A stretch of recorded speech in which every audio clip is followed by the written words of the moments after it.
Bruce Lee, Chuck Norris, Jackie Chan. Seems like everybody knows about them and will attribute the growth of the martial arts in this country to them. Well, I want to introduce you to another group of individuals who also spread and influenced the martial arts here. I'm talking about people like Victor Moore, Moses Powell, Ronald Duncan, Eugene Fields. I'm talking about a group of individuals I call the Warriors of Bronze and Fire.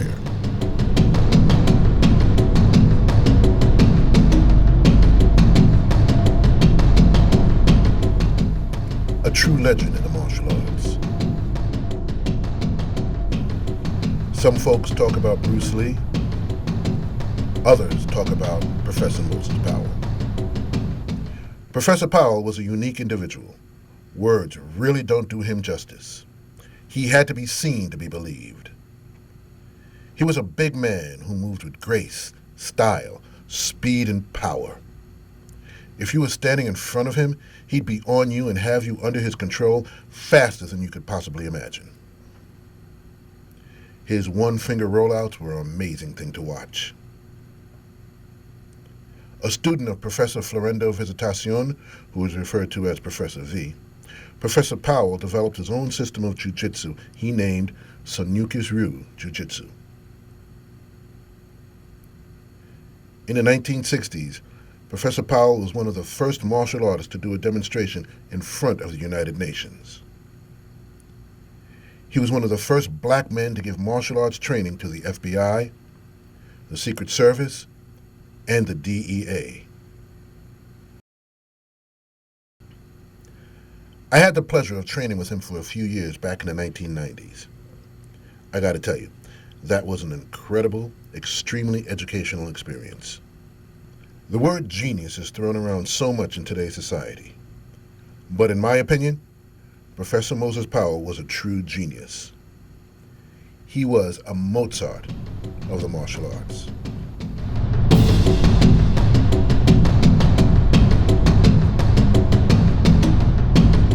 Eugene Fields. He may not have been a household name. He may not have starred in movies, published a lot of books, or had a reality show. But he was an icon in the greater Ohio martial arts community. Almost every grandmaster and master in this Ohio, Kentucky, Indiana tri-state region at some point in their career trained under Eugene Fields. Eugene Fields was a traditional man, refusing the title Grandmaster, Soke or Shihan, preferring to be simply called Sensei. He was tall, he was slim, with an old world swagger. He was one of the most efficient, smoothest, and most graceful judoka ever to step on the mat, in my opinion. More Fred Astaire than Gene Kelly, more Julius Dr. J. Irving than Michael Jordan. Once he put his hands on you, you were on your back before you knew what happened. To spectators, it seemed as if he just walked up to you and suddenly you were on the ground. Sensei began his judo training in 1951 when he was in the United States Air Force. Upon returning to the States, from about 1954 to about the early 1970s, he was a regular at many judo tournaments.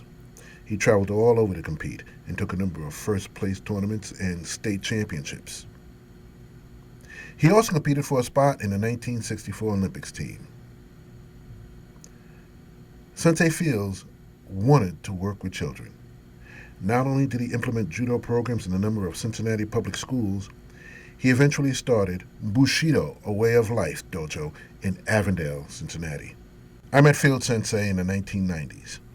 He had an idea of starting a martial arts university and wanted to have Hwarang-do as a part of it. I thought it was an excellent idea and quickly signed on board.